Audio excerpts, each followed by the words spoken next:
आयुर्वेदिक डॉक्टरला ॲलोपॅथीचं ज्ञान असतं, परंतु ॲलोपॅथी डॉक्टरला आयुर्वेदाचं ज्ञान नसतं.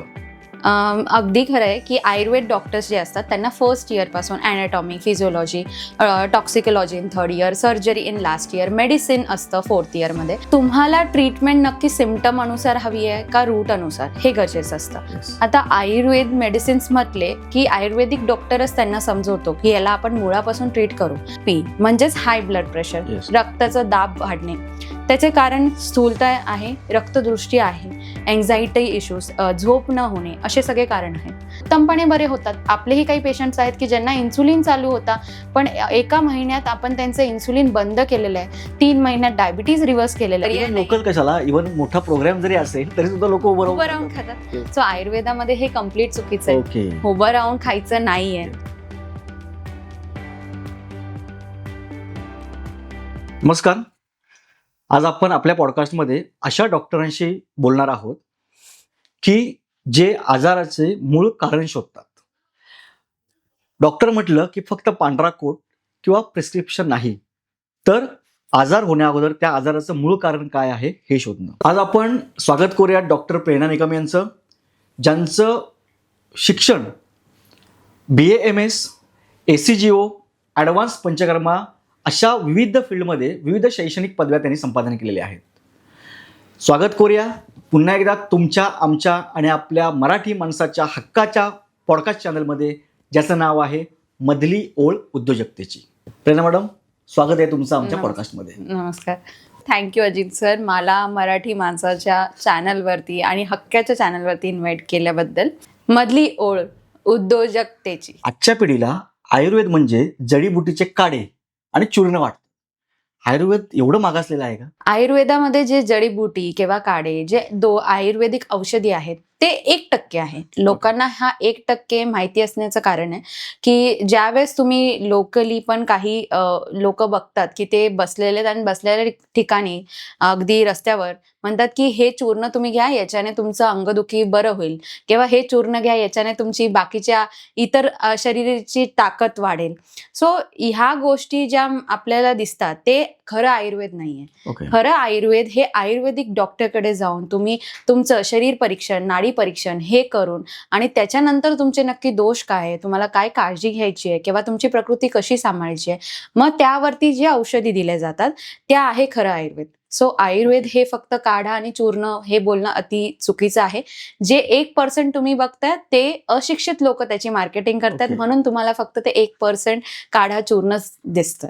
किंवा बऱ्याचशा ठिकाणी आम्ही जाताना बघतो की बरीचशी अशी एक गाडी लागलेली असते, बरोबर. तिथे बरेचसे आयुर्वेदिक प्रोडक्ट ठेवलेले असतात, जडीबुटी ठेवलेले असतात, बरोबर. कोणतरी तेल काढत असतं. ते ह्याच्यावर माणसाने विश्वास ठेवावा का? आता आपण असं म्हणू शकतो की वनस्पती आपल्या इंडियामध्ये खूप आधीपासून आहेत. आणि प्रत्येक रिजन प्रमाणे, म्हणजे महाराष्ट्र, केरला, प्रत्येक रिजन प्रमाणे वेगवेगळे द्रव्य असतात.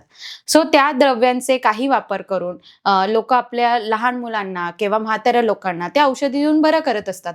दरवेळेस आपण डॉक्टरकडे जाऊ असं नाही. काही इमर्जन्सी असेल, जसं की आता तुम्हाला गुडघ्याला लागलं म्हणून तुम्ही घरातली हळद त्या गुडघ्याच्या लागलेल्या ठिकाणी नक्की लावू शकतात. 100%. ती अँटीसेप्टिक आहे, हिलिंग पॉवर आहे त्यामध्ये, आणि त्याच्याने तुम्हाला पस वगैरे काही होण्याची शक्यता नाहीये. सो हे पण एक औषध झालं. त्याच प्रकारे हे लोक औषधी द्रव्य विकत असतात, पण ते कसे प्रमाणात घ्यायचे, कोणी घेतले पाहिजे, कोणी नाही घेतले पाहिजे, याचं नॉलेज ते देत नाही. सो उत्तम आहे, घेऊ शकतात जेव्हा तुम्हाला काही त्रास नाहीये. पण जर तुम्हाला अति त्रास होतोय तर असे रस्त्यावरून घेण्यापेक्षा तुम्ही डॉक्टरांकडे, प्रॉपर आयुर्वेद डॉक्टरकडे कन्सल्ट केल्यावरच घेतलं पाहिजे. ओके. दुसरा एक प्रश्न आहे, आयुर्वेदिक डॉक्टरला ॲलोपॅथीचं ज्ञान असतं, परंतु ॲलोपॅथी डॉक्टरला आयुर्वेदाचं ज्ञान नसतं. हे खरं आहे का? अगदी खरं आहे की आयुर्वेद डॉक्टर्स जे असतात त्यांना फर्स्ट इयरपासून anatomy, physiology, toxicology in third year, surgery in last year, medicine असतं फोर्थ इयरमध्ये. सो या सगळ्या गोष्टी, पॅथॉलॉजीपासून तर मेडिसिनपर्यंत सगळ्या गोष्टी कव्हर केल्या जातात. इनफॅक्ट थर्ड इयरमध्ये गायनॅक आणि पेडियाट्रिकचे पण आम्हाला कोर्सेस असतात. सो त्याची पण युनिव्हर्सिटीमध्ये एक्झाम होते. सो प्रॉपर नॉलेज घेऊन त्यानंतर ज्यावेळेस पासआउट होतात त्यावेळेस ते लोक RMOship म्हणजे हॉस्पिटलमध्ये रेसिडेंटल मेडिकल ऑफिसर म्हणून लागतात. So under a Superior doctor, MD doctor ते तिथं काम करतात. ते सगळ्या गोष्टी जाणून घेतात की कोणते मेडिसिन्स द्यायचे, किती डोसमध्ये द्यायचे, कोणाला द्यायचे. पण हेच जेव्हा आपण आयुर्वेदाकडे बघतो, सो तुम्हाला असं बऱ्याच ठिकाणी दिसेल की आयुर्वेदिक डॉक्टर नसताना पण ते आयुर्वेदिक मेडिसिन तुम्हाला सजेस्ट करतात. पण त्यामागे कोणता द्रव्य आहे, त्याचा कोणता गुण आहे, त्याचा कर्म कसा आहे, ते कोणत्या डोसमध्ये दिलं गेलं पाहिजे, याचा त्यांना नॉलेज फक्त MR करून असतं. बऱ्याचदा त्या डॉक्टरांनी आयुर्वेदिक हॉस्पिटल सुद्धा व्हिजिट केलेलं नसतं. सो आयुर्वेदिक प्रॅक्टिस करू शकतात, पण त्यांनी पण मग आयुर्वेदिक हॉस्पिटल्स व्हिजिट केले पाहिजे. आज NABH ॲग्रिगेटेड हॉस्पिटल्स आहेत आयुर्वेदाचे. सो नक्की तिकडे जाऊन शिकू शकतात आणि मग नक्कीच प्रॅक्टिस करू शकतात. तर बरीचशी लोक म्हणतात की आयुर्वेद हे स्लो काम करतं आणि मग त्यामुळे काय होतं की बरेचसे जे रुग्ण आहेत ते लगेचच ॲलोपॅथीकडे वळतात. त्याबाबत काय सांगाल? तुम्हाला ट्रीटमेंट नक्की सिम्पटम अनुसार हवी आहे का रूट अनुसार, हे गरजेचं असतं. आता आयुर्वेद मेडिसिन्स म्हटले की आयुर्वेदिक डॉक्टरच त्यांना समजवतो की याला आपण मुळापासून ट्रीट करू. मग याचा अर्थ हे नाहीये की त्यांचे सिम्पटम्स रिझॉल्व्ह होत नाही. सिम्पटम्स रिझॉल्व्ह होतात, अगदी 1 दिवसात 2 दिवसात सिम्पटम्स रिझॉल्व्ह होतात. की तो जो आता समजा ऍसिडिटीचा त्रास आहे, त्याच्यासाठी तुम्ही अँटासिड घेणार, पॅन्डी घेणार. त्याचऐवजी आयुर्वेदिक डॉक्टर तुम्हाला अँटासिड वेगळ्या प्रकारे म्हणजे ऍसिडिटी, पित्त कमी करण्यासाठी औषधी देणार. सो ज्याच्याने तुमची गट हेल्थ पण सुधरेल आणि ऍसिडिटी पण तुम्हाला होणार नाही, असे द्रव्य देणार. सो इमिडिएट ते घेतल्याने ऍसिडिटी नक्कीच कमी होईल. पण जर तुम्हाला ते गट हेल्थ सुधारायची असेल तर त्याच्यासाठी काही ड्युरेशन असतो की 3 मंथ, 6 मंथ, 1 मंथ असे हे मेडिसिन घ्यायला लागू शकतात. सो त्यामुळे लोकांना ज्यावेळेस आयुर्वेदिक औषधी जास्त कालावधीसाठी चालू आहे, लोकांना वाटतं ते स्लो काम करतात. सो रूट कॉज काढण्यासाठी स्लो काम आहे, पण सिम्पटम्स रिझॉल्विंग इमिडिएट असतं. ऍक्च्युली कारण का ॲलोपॅथीमध्ये एखादा काय आपल्याला आजार झाला किंवा एखादं काय पेन होत असेल तर पेन रिलीफ दिली जाते आणि ते पेन लगेच गायब होतं. परंतु मला आश्चर्य ऍक्च्युली वाटलं की आयुर्वेद नक्की डायरेक्ट मुळापासून काम करतं, म्हणजे त्या आजाराचे कारण शोधून काढतं. त्यामुळे कदाचित आयुर्वेदिक इफेक्टिव्ह असं तुमचं म्हणणं आहे. हो, आयुर्वेदामध्येही पेन किलर्स आहेत. असं नाहीये की इमिडिएट पेन किलर नाही आहे. इमिडिएट पेन किलर आहे. पण जसं आता तुम्हीच म्हटले की अगदी मुळापासून काम करावं. मग ती जी झीज होते किंवा नक्की मसल स्टिफनेस आहे, एक्झॅक्टली वाताचा काही इश्यू आहे का, त्यावरती जर ट्रीटमेंट घेतली तर परत तुम्हाला पेन किलर्स नाही घ्यायला लागणार, जेणेकरून तुमचे किडनी पण डॅमेज नाही होणार. हा हेतू आयुर्वेदिक डॉक्टर्सचा असतो. ओके. आता आयुर्वेदिक औषधांना साईड इफेक्ट नसतो, हे मिथ आहे का रिअलिटी आहे? खरं बघायला गेलं तर हे खूप मोठा मिथ आहे. ओके. आयुर्वेदिक औषधींचा साईड इफेक्ट होऊ शकतो जर अति प्रमाणात घेतलं तर. चुकीच्या पेशंटला चुकीचे मेडिसिन्स दिले, कोणत्याही मेडिसिनचा साईड इफेक्ट असतो. कोणती पण गोष्ट अति प्रमाणात घेतली, साईड इफेक्ट होणार. त्याचबरोबर जर तुम्हाला ती गोष्ट कशी घ्यायची, कोणत्या कालावधीत घ्यायची आहे आणि त्याचा रिझल्ट कसा असणार आहे हेच माहिती नाहीये, तर तुम्ही फक्त ते सिम्पटमसाठी घेतात. तो सिम्पटमसाठी तुम्ही ती लॉंग ड्युरेशनसाठी घेतली तर ऑब्व्हियसली ती पण साईड इफेक्ट करणारच आहे. So it is a big myth. कोणतीही गोष्ट अति प्रमाणात घेतली गेली तर ती त्रासदायकच आहे. ज्यावेळेस आम्ही वमन विधी करतो, वमन विधीमध्ये पण आम्ही अगदी खूप कमी प्रमाणात काही चूर्ण टाकतो. ते चूर्ण घेतलं की इमिडिएट तुम्हाला वमन म्हणजे उलटी MSS होते. सो असे आयुर्वेदिक द्रव्य आहेत की जेणेकरून ते तुम्हाला एक तर लूज मोशन होऊ शकतात किंवा मोमेंट होऊ शकतात. कारण की आयुर्वेदाचं म्हणणं आहे दोष उलटा नाही तर सुलटा शरीरामधून निघालाच पाहिजे. सो एक तर तो वमन वाटे निघेल किंवा सुलटा म्हणजे मोशन वाटे निघेल. सो आयुर्वेदिक द्रव्यांचा हा साईड इफेक्ट दिसतो जेव्हा तुम्हाला याबद्दल माहिती नाही. येस. मग पंचकर्मा ही जी ट्रीटमेंट आहे, पंचकर्मा काय प्रकार आहे किंवा पंचकर्मा आता बरेचसे लोक पंचकर्मा प्रमोट करतात, तर ती एक मार्केटिंग स्ट्रॅटेजी आहे का नक्की त्यामध्ये काही लॉजिक आहे? पंचकर्मा आज प्रमोट करण्याचं कारण असं आहे की पंचकर्म बेसिकली मूळ आहे सर्जरीच्या आधी होण्याचे कर्म. म्हणजे अगदी पेशंटला सर्जरीपर्यंत न पोहोचवता त्याच्या आधी त्याची व्याधी क्युअर करणं हे पंचकर्म. सर्जरी जशी सगळ्यांसाठी नसते तसं पंचकर्मही सगळ्यांसाठी नसतं. पण आज आपली लाईफस्टाईल एवढी बिघडलेली आहे, आपली दिनचर्या एवढी खराब झालेली आहे की सगळ्यांनाच कोष्ठ, स्किन काही ना काही इश्यूज आहेत. सो त्यामुळे पंचकर्म हे हेल्पफुल असू शकतात. बिकॉज मेडिसिन्स डोस कालावधी जास्त असू शकतो, पंचकर्माचा कालावधी कमी असू शकतो. म्हणून आता पंचकर्म जास्त प्रमोट केले जातात. पहिले पंचकर्म सजेस्टिव्हली सगळ्यांना नव्हते, आता लाईफस्टाईल बघता सगळ्यांना सजेस्ट केलं जातं. बिकॉज पोल्युशन आहे, त्याच्यामुळे पण तुम्हाला डिटॉक्स ची आवश्यकता असते. फास्ट फूड आपण खातो त्याच्यामुळे पण डिटॉक्सची आवश्यकता असते.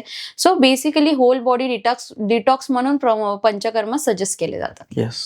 असं म्हटलं जातं की डायबिटीस, BP हे आयुर्वेदातून पूर्णपणे बरं होऊ शकतं. खरं आहे काय? अगदी खरं आहे, कारण की डायबिटीज हा नवा आजार नाहीये. येस. याला मधुमेह म्हणून संबोधित केलेलं आहे. चरक संहिता, अष्टांग संहिता याच्यामध्ये याचं वर्णन आहे. त्याचबरोबर त्याचे प्रकार पण लिहिलेत, ज्यामध्ये 20 प्रकार आहेत. मूळतः त्यामध्ये कफच प्रमेह याचे 16 प्रकार आहेत. ओके. सो कफच प्रमेह म्हणजे काय, की ग्लाहणी येणे, जेवण नीट न पचणे, वारंवार लघवीला जाणे, डोकं दुखणे, अति स्थूलता म्हणजे वजन वाढणे, हे त्याचे लक्षणं आहेत जे आपण डायबिटीस पेशंटमध्ये बघतो. येस. सो आयुर्वेदामध्ये आतुरस्य विकार प्रशमनम म्हणजेच तुमचं जे काही त्रास आहेत त्याचे विकार जो काही आहे त्याला मूळतः बरं करणे याच्यावरच आयुर्वेद चिकित्सा लिहिलेली आहे. सो ह्यावरती औषधी द्रव्य पंचकर्म याचा उल्लेख त्या काळीच केला गेलेला आहे.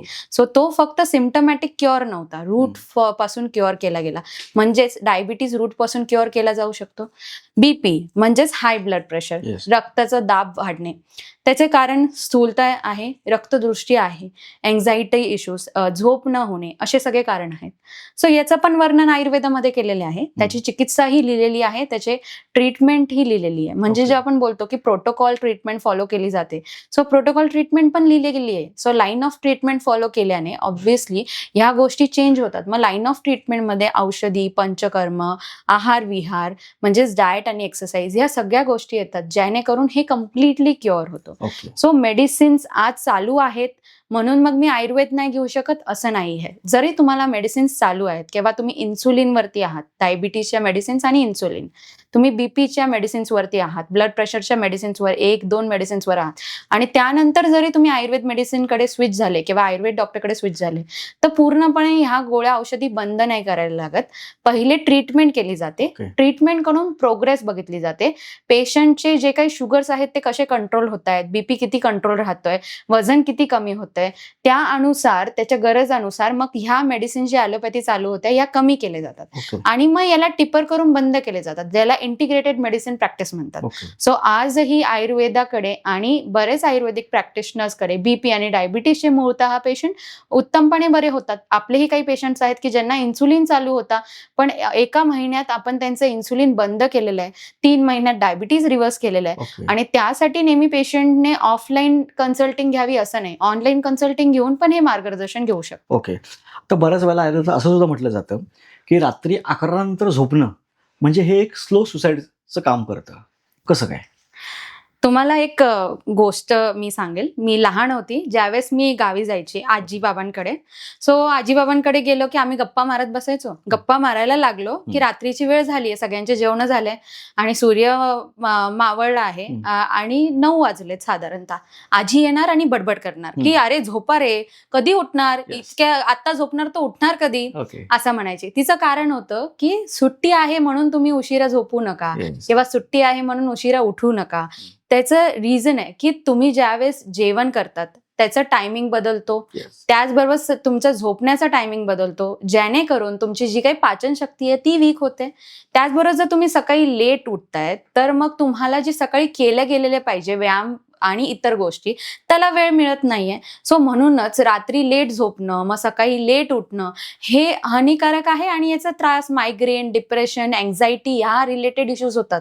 सो ज्या वेळेस माणूस बुद्धीने खचतो किंवा इम्युनिटीने खचतो तो ऑब्व्हियसली सुसाईडकडे जातो. कोविडमध्ये बरेच लोक गेले असं आपण म्हणतो आणि जास्त करून बोलतो जो घाबरला ना तो गेला. Yes. हे का आपण म्हणतो? कारण की तो मुळात मनापासून स्ट्रॉंग नव्हता, बरोबर. इम्युनिटी चांगली नव्हती म्हणून तो स्वतःला हील नाही करू शकले.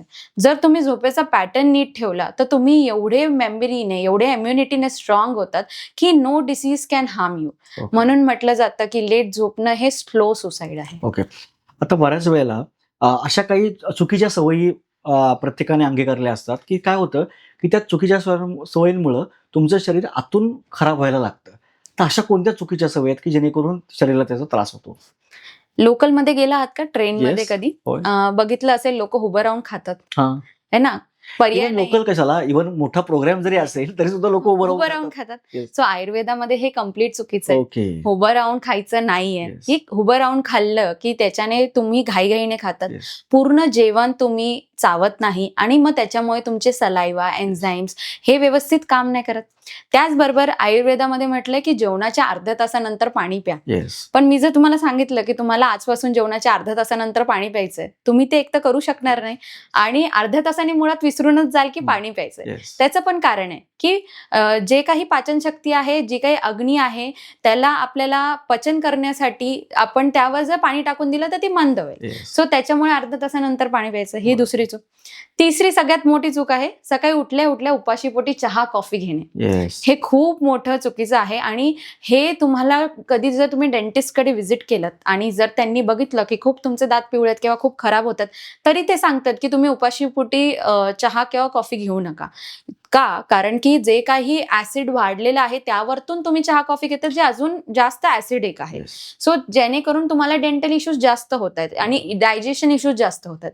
ही सगळ्यात मोठी चूक आहे. सो ऑब्व्हियसली उभं राहून खायचं नाही आहे. जेवणाच्या अर्ध्या तासानंतर पाणी प्यायचंय आणि सगळ्यात महत्वाची गोष्ट म्हणजे उपाशीपोटी चहा कॉफी नाही घ्यायचं. Yes. अशी कोणती एखादी शॉकिंग केस आहे का की तुमच्याकडे आली होती आणि त्याच्यावर तुम्ही प्रॉपर त्यांना निदान केलंय? रिसेंटली माझ्याकडे 27 इयर्सची फिमेल आली. ओके. ठीक आहे. असे तर आपल्याकडे फिमेल बऱ्याच येतात, पण त्या आल्या होत्या की त्यांना कन्सिव्ह राहत नाहीये, Yes. बाळ होत नाहीये, त्यासाठी त्या आल्या. सो त्यांनी बरेच हायर डॉक्टर्स, हार्मोन्सचे डॉक्टर्स, गायनेक सर्जन सजेस्ट केले होते. पण त्या सगळ्यांनी त्यांना एकच गोष्ट सांगितली की तुम्ही तुमचं वजन कमी करा. Yes. ओके. तर आपल्याकडे पण ती आली की मला कन्सिव्ह करायचं, यासाठी तिने वजन कमी करण्याचा विषय नाही काढला. पण मी ज्यावेळेस पेशंटची हिस्ट्री घेत होती, मला कळलं की तिला पहिलेपासूनच थायरॉइड आहे. नंतर मला कळलं की काही वर्षानंतर तिला डायबिटीस झाला. आता तिला हातापायाला मुंगळ्या येतात, कमरेला दुखणं आहे आणि त्याचबरोबर तिचं वजन पण वाढलंय बरोबर. आणि ती वजन कमी करायचा प्रयत्न करते, पण तिची बॉडी तेवढी सपोर्ट करत नाही. Support. सो सगळ्यात पहिले तिने काय ट्रीट करायला हवं होतं, तर तिने थायरॉइड ट्रीट करायला हवा होता, Yes. जेणेकरून तिचं वजन कंट्रोलमध्ये राहिलं असतं बरोबर. आणि तिला डायबिटीस झाला नसता. तिला डायबिटीस झाला नसता तर तिची जी ओव्हरीज आहेत त्यांना पीसीओडी पीसीओएस होण्याचं काही कारणच नव्हतं. Yes. सो त्यांची जर शुद्धता चांगली असते, अर्थव शुद्धी हे आयुर्वेदामध्ये म्हटलं जातं, जे काही अंडाशय आहे त्याची शुद्धी, जेणेकरून जे बाळ धारणा होणार आहे ती चांगल्या पद्धतीने व्यवस्थित होईल. तर सगळ्यात पहिले येतं शुक्रव आणि अर्थव शुद्धी, म्हणजे स्पर्मची मोटॅलिटी आणि अदर थिंग्स, आणि त्याचबरोबर अंड्याची शुद्धता. Yes. सो याच्यावर लक्ष दिलं गेलं पाहिजे, जेणेकरून बाळ व्यवस्थित कन्सिव्ह राहील. बरोबर. आता मूळ कारण जे होतं तेच तुम्ही ट्रीट नाही केलं तर ऑब्व्हियसली पुढे होण्याचे कन्सिव्हचे चान्सेस कमी होतात. Yes. तुम्ही IVF सेंटरला जा किंवा कुठेही, ते पण तुम्हाला सेमच सांगणार आहे, बिकॉज त्यानंतर बाळ ज्यावेळेस राहील त्या स्त्रीला 20 किलो वजनपर्यंत गेन करू शकते. सो आज जर ती 80 आहे, प्रेग्नन्सी राहिल्यानंतर ती 100 टच करणार आहे. Yes. आणि जर 100च्या आधीच तिला 4 कॉम्प्लिकेशन्स आहेत, ती ज्यावेळेस 100 टच करेल तेव्हा तिला किती कॉम्प्लिकेशन्स असतील. सो त्यामुळे कोणतेही डॉक्टर काळजीपोटी सांगतात की तुम्ही पहिले वजन कमी करा, पण आपल्याला वजन कमी करण्यासाठी मूळ कशावर काम करायचंय हे आपल्याला पहिले माहिती पाहिजे, जेणेकरून आपण हेल्प करू शकतो. सो सगळ्यात पहिले तिचं आपण डायबिटीसचा जो कॉज होता तो वेट लॉस, पीसीओडी ते सगळं घालून तिच्या थायरॉइड वरती काम करून थायरॉइड पूर्णपणे आपण घालवलं आणि तिने नॉर्मल कन्सिव्ह केलं. ती गायनॅककडे त्याच्या आधीही गेलेली आहे, मिसकन्सेप्शन झालं होतं म्हणून, पण दरवेळेस तिला बाळाचा हार्ट रेट येण्याआधी बाळ नाही राहत नव्हतं. ओके. असं तिच्याबरोबर 2दा झालं होतं. ओके. पण ह्या वेळेस जेव्हा ती गेली, तिला कळलं नाही, पाळी मिस झाली आणि महिना झाला. ज्यावेळेस ती गेली डॉक्टरांकडे, डॉक्टरांनी तिला बघितलं तर ती ऑलरेडी 8 वीक्स प्रेग्नेंट होती. आणि डॉक्टरांनी स्वतः तिला कॉंग्रॅच्युलेशन्स केलं, बिकॉज त्याच्या आधी त्या डॉक्टरांनी 2-3 वेळा तिला व्हिजिट केलेलं आहे. Yes. सो असे काही केसेस आहेत ज्याच्यावर आपण right treatment, line of treatment देऊ शकतो, पण त्याच्यासाठी समोरच्याने स्टेप अप करायला पाहिजे स्वतःच्या हेल्थसाठी. Yes.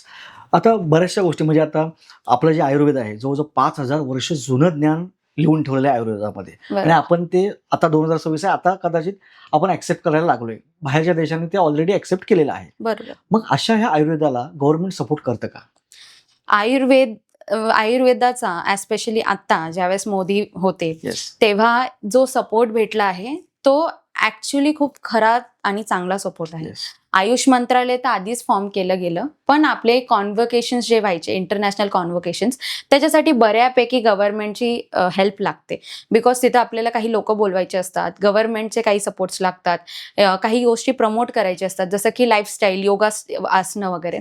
सो ह्यामध्ये मोदींनी खूप मोठा स्टेपअप घेतला आणि गोवामध्ये जे इंटरनॅशनल कॉन्व्होकेशन झाले तिथं स्वतः PM मोदी होते आणि ते आलेले आणि त्यांनी भरपूर चर्चाही केली आणि तिथून पण जास्त लोक प्रमोट झाले.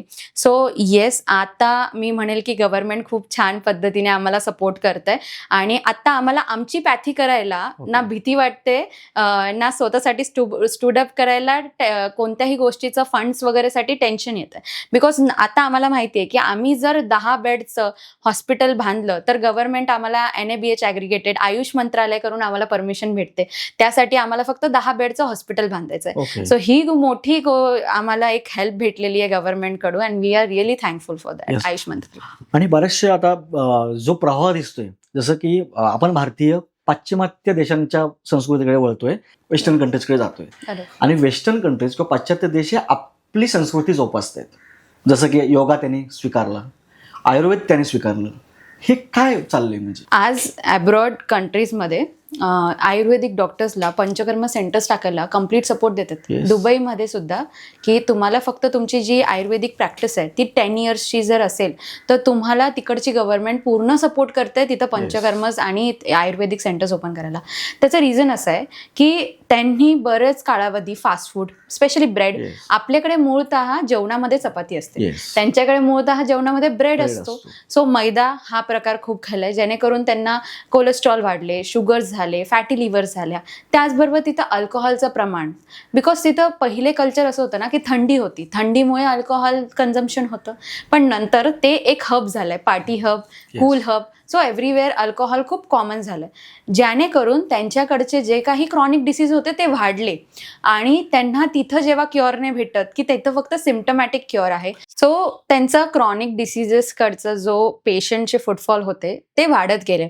ज्यावेळेस ते इंडियामध्ये आले आणि त्यांनी इथं कल्चर बघितलं, इथले डॉक्टर्स जे प्रॅक्टिस करतात ते बघितलं आणि इथून ज्यावेळेस त्यांनी काही मेडिसिन्स नेलेत किंवा काही मेडिसिन्स तिकडे गेलेत त्याचा जो त्यांनी रिझल्ट बघितला तो आयुर्वेदाचा खरा रिझल्ट त्यांनी बघितलाय. किंवा काही लोक असे आहेत जे तिकडून येतात अगदी 3 महिन्यासाठी, केरलासारख्या ठिकाणी, बँगलोरसारख्या ठिकाणी जातात, गोव्यामध्ये पण काही योगा वेंचर्स होतात तिथं जातात, तिथं ते योगा आयुर्वेद हे सगळं बघतात. 1 महिना 3 महिना तिथं राहून ते पूर्णपणे बरे होतात आणि मग ते अब्रॉडला जातात. सो त्यांनी त्यांच्या तिथं जाऊन जे शेअर केलेले आहेत त्यांचे एक्सपिरियन्स, त्याच्यावरून तिकडच्या लोकांना ही कळतं की आयुर्वेद किंवा योगा किती बेनिफिशियल असू शकतो आणि म्हणून ते आपल्याकडे वळतात, आपल्याकडे येतात. बिकॉज आपल्याकडे रिव्हर्सल जर्नी आहे जी आज त्यांच्याकडे अवेलेबल नाहीये, त्यांच्याकडे सिम्टमॅटिक क्युअर आहे, रिव्हर्सल नाहीये. सो रिव्हर्सलसाठी ते आपल्याकडे येतात. येस. आणि जसं तुम्ही मगाशी म्हटलात की ती लोक जे अगोदर फास्ट फूड खात होते, जसं की बर्गर पिझ्झा खात होते, आज आपण त्याच्याकडे वळतोय किंवा आपल्याला त्या गोष्टींची क्रेज वाटते. येस, अल्कोहोलची आज आपल्याला क्रेज वाटायला लागली. म्हणजे तेच आज आपण जागतिक योगा दिन जगात साजरा केला जातो, म्हणजे जगाने ते ऍक्सेप्ट केलं आणि भारतीय ते कधी ऍक्सेप्ट करणार? तो तर मुद्दा आहेच, पण त्याच्याहून आता जसं तुम्ही बोलला की बर्गर्स आणि पिझ्झा, पहिले मुलींना पाळी येत होती Yes. 10वी आणि 12वीत. आज आम्ही जेव्हा स्कूल कॅम्प्स किंवा काही शिबिर्स घेतो आम्हाला लक्षात येतं की तिथं 5वी 6वीच्या मुलीला पाळी येते. ओके. आणि त्याचबरोबर पहिले पाळी इरेग्युलर होण्याचे जे काही होते वयोगट म्हणणार आपण, ती 25 पर्यंतचा होता. Yes. आजचा जो पाळी इरेग्युलर वयोगट आहे तो अगदी 18-19 वर्षाच्या मुलीचा पाळी इरेग्युलर Yes. होते. त्याचबरोबर पहिले इन्फर्टिलिटी जे रेट्स होते ते 40 नंतर होते. आज इन्फर्टिलिटीचे पेशंट्स आपल्याकडे 25 वर्षापासून येतात. सो हे सगळे कारण वाढत गेले बिकॉज आपण अदर कल्चर एक्सेप्ट करणं चांगली गोष्ट आहे, पण ती कल्चर एक्सेप्ट करून म्हणजे तो बर्गर, पिझ्झा, कोक्स किंवा अल्कोहॉल ह्या गोष्टीमुळे जर त्रास होत असेल तर आपण त्याकडे लक्ष दिलंच पाहिजे. आजकाल कॉमनली वोडका म्हटलं की अरे आपल्या ग्रुपच्या मुली घेतील Yes. असं म्हणून वोडका घेतला जातो, पण तो वोडका बनतो कशाने? तो वोडका राईसने बनतो आहे आणि राईस सगळ्यात जास्त शुगर कार्ब्स असतं Yes. त्याच्यामध्ये. त्याचबरोबर त्याने कोलेस्ट्रॉलही वाढतं. त्यामुळे आजकाल मुलींमध्ये स्पेशली ज्या जॉब करणाऱ्या मुली आहेत त्यांना 1-2 वर्षातच त्यांना पीसीओडी पीसीओएस इश्यू यायला लागतो. त्याचं रिझन दुसरं तिसरं काही नसून ती फ्रायडे नाईटचा पार्टी असते, Okay. जी ऑफिसेस कडून पण त्यांना फ्री असते. मुळातच सगळेजण ती एन्जॉय करतात, पण ती एन्जॉय करून त्यांना एका वर्षातच हा त्रास व्हायला लागतो की कॉन्स्टिपेशन इश्यूज येत आहेत, पीसीओडी पीसीओएस आहे, मेन्सेस इरेग्युलर आहे. त्यामुळे ह्या कल्चरकडे आपण वळताना नक्की आपण कशा पद्धतीने, चांगली का वाईट, हे आपण समजून घेतलं पाहिजे. Yes. आज आयुर्वेदिक डॉक्टर म्हणून आयुर्वेदिक डॉक्टर नक्की पैसा कमवतो का? म्हणजे कमवताना संघर्ष त्याच्या वाट्याला येत असेल किंवा तो समाजात त्याला रिस्पेक्ट मिळतोय का? रिस्पेक्ट आज 5,000 वर्ष झाले आयुर्वेद प्रॅक्टिस करतोय, पण 5,000 वर्षापूर्वी जेव्हा आयुर्वेद सुरू झालं तेव्हा वैद्य हा देव होता. येस. म्हणजे वैद्याशिवाय माणसाला दुसरा पर्यायच नव्हता. ज्यावेळेस ॲलोपॅथी मेडिसिन्स आपल्याकडे आले किंवा आपण त्यांचं काही नॉलेज एक्सेप्ट केलं, ते आपण यासाठी केलं की आपण अपग्रेड व्हावं. ऑलरेडी हे शरीरक्रिया म्हणजे ॲनाटॉमी ही शरीरक्रिया हे आयुर्वेदामध्ये लिहिलेलं आहे, येस. पण तरी पण आपण त्याच्याकडे मॉडर्न दृष्टिकोनानेही अजून बघण्यासाठी ह्या गोष्टी आपण एक्सेप्ट केल्या. तिथंच वैद्यांची मारामारी व्हायला लागली, Yes. वैद्य कमी व्हायला लागले आणि MBBS डॉक्टरांची मागणी जास्त व्हायला लागली. आज इंडियामध्ये आता असं स्टेटस आहे की आयुर्वेद डॉक्टर्सकडे आयुष मंत्रालय म्हणा किंवा गव्हर्नमेंटचे जास्त स्कीम्स यायला लागले आणि ॲलोपॅथी डॉक्टर्स म्हणजेच MBBS डॉक्टरकडे ते कमी जायला लागले. येस. बिकॉज त्यामुळे पॉप्युलेशन घटतं आहे आणि बरेच इश्यूज होत आहेत.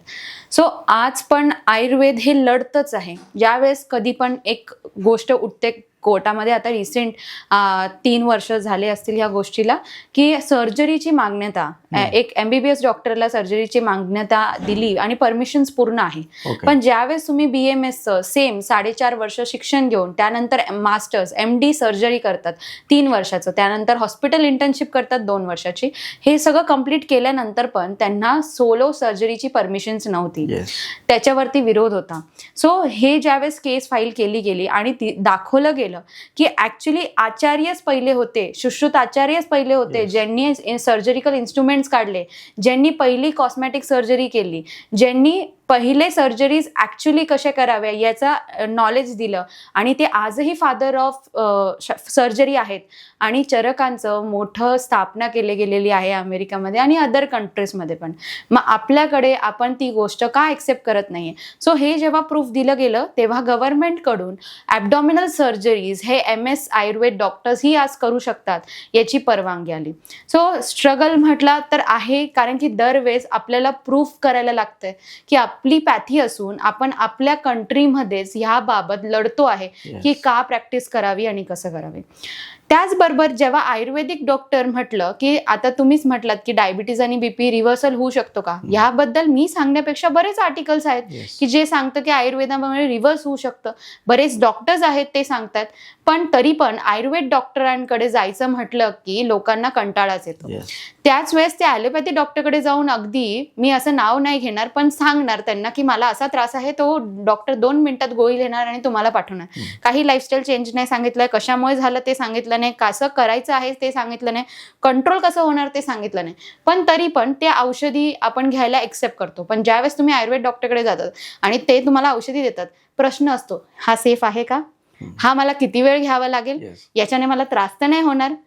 ज्या गोष्टी तुम्हाला क्युअर करायला हेल्प करणार आहे त्याबद्दल तुम्हाला प्रश्न आहेत, पण ज्या गोष्टी तुमच्या बॉडीमध्ये टॉक्सिन्स रिलीज करणार आहे किंवा ती गोष्ट फक्त तिथल्या तिथं तुमच्या रक्तात फिरवणार आहे त्याबद्दल तुम्हाला प्रश्न नाही आहे. आज आपल्या लक्षात येतं की कोविड नंतर जितक्या लोकांनी पॅरासिटामॉलच्या गोळ्या घेतल्यात, जितक्या प्रमाणात त्यांनी डोलो 650 असं कॉमनली खाल्लंय, त्यांनाच किडनी इश्यूज आहेत. ओके. पण त्याचबरोबर मी जर म्हटली की त्रिभुवन कीर्ती घ्या, त्याने तुम्हाला तापासाठी, इम्युनिटीसाठी, सगळ्या गोष्टींसाठी मदत होईल, च्यवनप्राश खा, कोणत्या कंपनीचं खाऊ, सगळे चांगले आहेत का, हे प्रश्न तुम्हाला पडतात.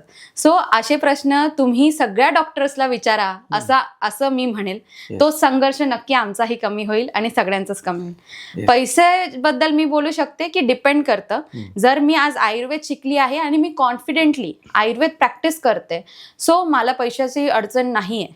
पण मी माझी प्रॅक्टिस करायला घाबरली नाही पाहिजे. ज्यावेळेस आपण RMO शेप किंवा इतर पॅथीजमध्ये आपण इन्व्हॉल्व्ह होतोय आणि तिथं तुम्हाला काइंड ऑफ तो रिस्पेक्ट नाही भेटत आहे, तो रिस्पेक्ट आणि प्लस तो अर्निंग कॅपॅसिटी पण कमी होते. सो तिथं आपण संघर्ष करत राहण्यात व्हॅल्यू नाही आहे, जिथं value of money and value of person नाही आहे. सो येस, संघर्ष तिथं कमी होईल जिथं तुम्ही ॲक्सेप्ट कराल की तुम्ही राईट आहात, पेशंट ट्रीटमेंट तुम्ही करू शकतात आणि एक सक्षम आयुर्वेदिक डॉक्टर होऊ शकतात, एक चांगले वैद्य होऊ शकतात. तर तुम्ही स्वतःच्या प्रॅक्टिसकडे नक्कीच फोकस केला पाहिजे. म्हणजे तुमचं म्हणणं आहे की आयुर्वेदिक डॉक्टर रिस्पेक्ट आणि पैसा कमवू शकतो. येस. जसं की तुम्ही लाईफस्टाईल विषयी मागाशी सांगितलं की आताची लाईफस्टाईल बघा की बरीचशी लोक काय करतात की जास्त वेळ मोबाईल वापरतात, मोबाईलवरती स्क्रोलिंग करतात, जागरण करतात. ह्यावर आयुर्वेदिक काय सांगतं? आयुर्वेद तर म्हणतं की ब्रह्ममुहूर्तावर उठलं पाहिजे. येस. सकाळी 3 ते 5चा ब्रह्ममुहूर्त असतो. पण जर आपण ठरवलं तर आठवड्याभरात एक वेळा पण माणूस उठू नाही शकत आजच्या पिढीमध्ये. त्याचा कारण आहे ॲडिक्शन्स. असं नाही आहे की अल्कोहोल ॲडिक्शनच मोठा आहे, स्मोकिंग ॲडिक्शनच मोठा आहे. मोबाईल ॲडिक्शन पण खूप मोठा विषय आहे आज. अगदी म्हाताऱ्या माणसापासून तर लहान मुलांपर्यंत पहिले यंगस्टर्सच्या हातात म्हणजे 10वी-12वीच्या मुलांच्या हातात मोबाईल दिसायचे आणि लोक म्हणायचे ती मोबाईल वापरत बसते, काही काम करते की नाही माहिती नाही, काही अभ्यास करते की नाही माहिती नाही. पण आज जी आई तिला असं म्हणत होती ना, ती आई पण 1 तास मोबाईल वापरत बसते.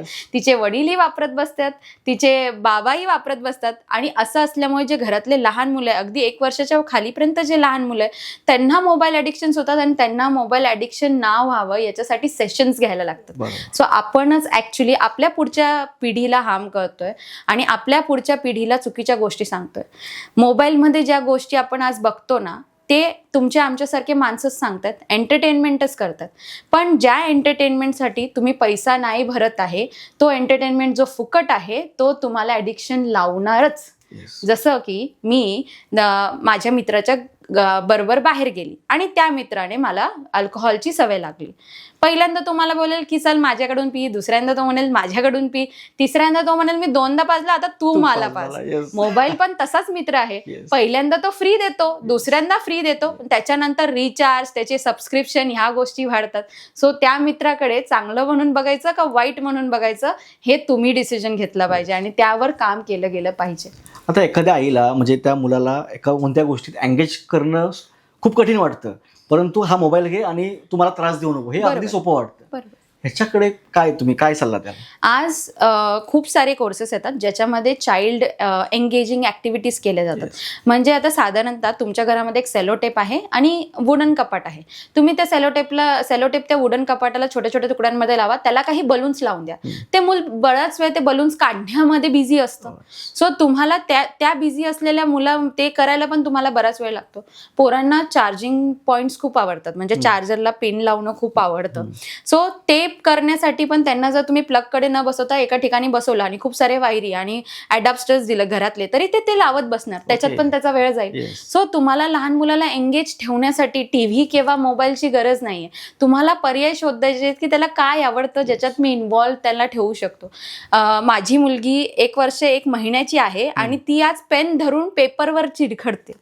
तिला हे कोणी शिकवलं नाही. तिने तिच्या भावाला बघितलं जो शाळेत जातो 3री मध्ये आहे आणि त्याला लिहिताना बघितलंय.